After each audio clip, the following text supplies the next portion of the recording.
নমস্কার। বিশ্ব জনরং উৎসবে আগরপাড়া সানশাইনের নিবেদন নাটক পঞ্চম বেদ। শুরু করছি আমাদের নাটক পঞ্চম বেদ, প্রযোজনায় আগরপাড়া সানশাইন ফাউন্ডেশন।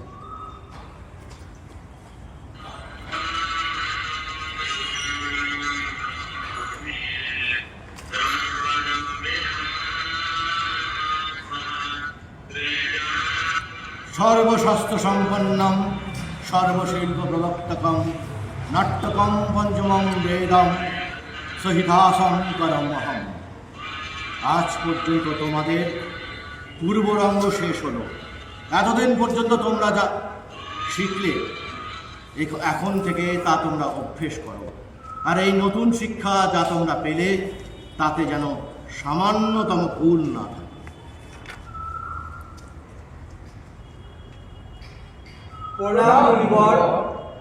আনন্দে থাকুন। ঋষিগণ আপনাদের এখানে আসিবার হেতু, যবে থেকে নাট্যশাস্ত্রের রচনা করেছে তবে থেকে আমাদের মনে বেশ কয়েকটি প্রশ্ন উঠে এসেছে। আজকে সেই প্রশ্নের উত্তরের জন্যই আপনার সম্মুখে হাজির হয়েছে গুরুদেব। সংকোচ না করে প্রশ্ন করুন, তবে তার আগে আপনারা উপবেশন করুন।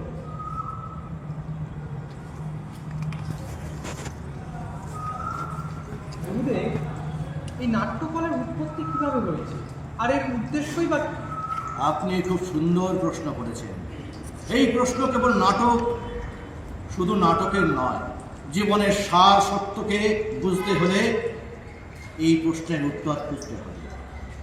যখন ত্রেতা যুগে মানুষ কাম আর লোভের বশবর্তী হয়ে অধর্মের পথে পা বাড়িয়েছিল, সংঘর্ষে লিপ্ত হয়েছিল, তখন ইন্দ্রদেব প্রজাপতি ব্রহ্মাকে প্রার্থনা জানান যে এমন কোনো মাধ্যম আবিষ্কার করুন যাতে দৃশ্য এবং শ্রাব্য একসাথে হতে পারে।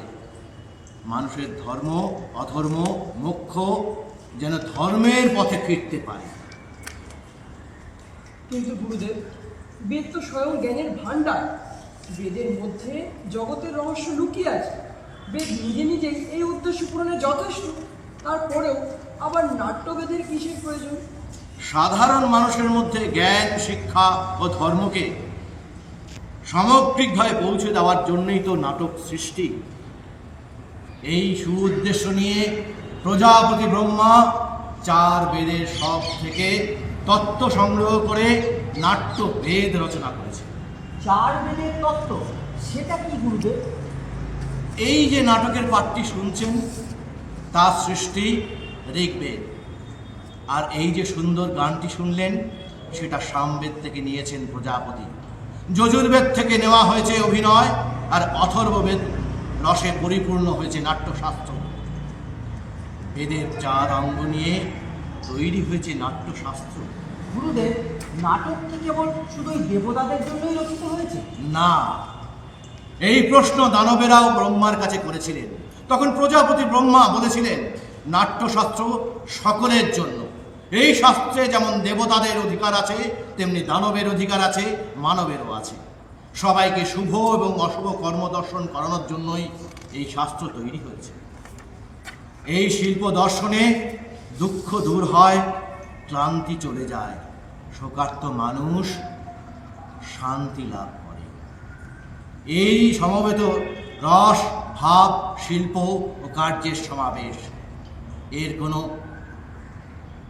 এই শাস্ত্রের এই নাট্যের কোনো বিকল্প নেই। নাট্যশাস্ত্রের মধ্যে সব আছে। অদ্ভুত, সমস্ত সৃষ্টির সমাবেশে লৌকিক থেকে অলৌকিক, বহুধর্ম, সমস্ত প্রাণী মনের ভাবে এই প্রতিচ্ছবি এই কলা। হ্যাঁ ঋষিবর, নাট্যশাস্ত্র সমস্ত কলা একত্রিত করে তৈরি হয়েছে। এক কথায় বলা যায় সমস্ত কলার সঙ্গম স্থল হচ্ছে নাট্যকলা। এই নাট্যকলা তো অদ্ভুত কলা। এই শাস্ত্র ততটাই জরুরি জীবন ধারণের জন্য শ্বাস প্রশ্বাসের যতটা জরুরি। তবু এই সমাজ ব্যবস্থা এই শাস্ত্রকে কেন প্রাধান্য দেয় না? কেন নাট্যকলাকে অনাবশ্যক বলে মনে করা হয়? আমরা শিল্পী, আমরা তো নীতি নির্ধারক নই। শিল্প রচনা করা আমাদের ধর্ম, কলা প্রদর্শন করা আমাদের ধর্ম। নাটক নাট্যকর্মীকে নীতি নির্ধারণের চিন্তা করতে হবে যে কিভাবে নাটককে সমাজের মধ্যে ছড়িয়ে দিতে পারা যায়। রঙ্গমঞ্চ জাতি, ধর্ম, ভৌগোলিক সীমা কিছুই মানে না। নাটক মানবিকতার কথা বলে।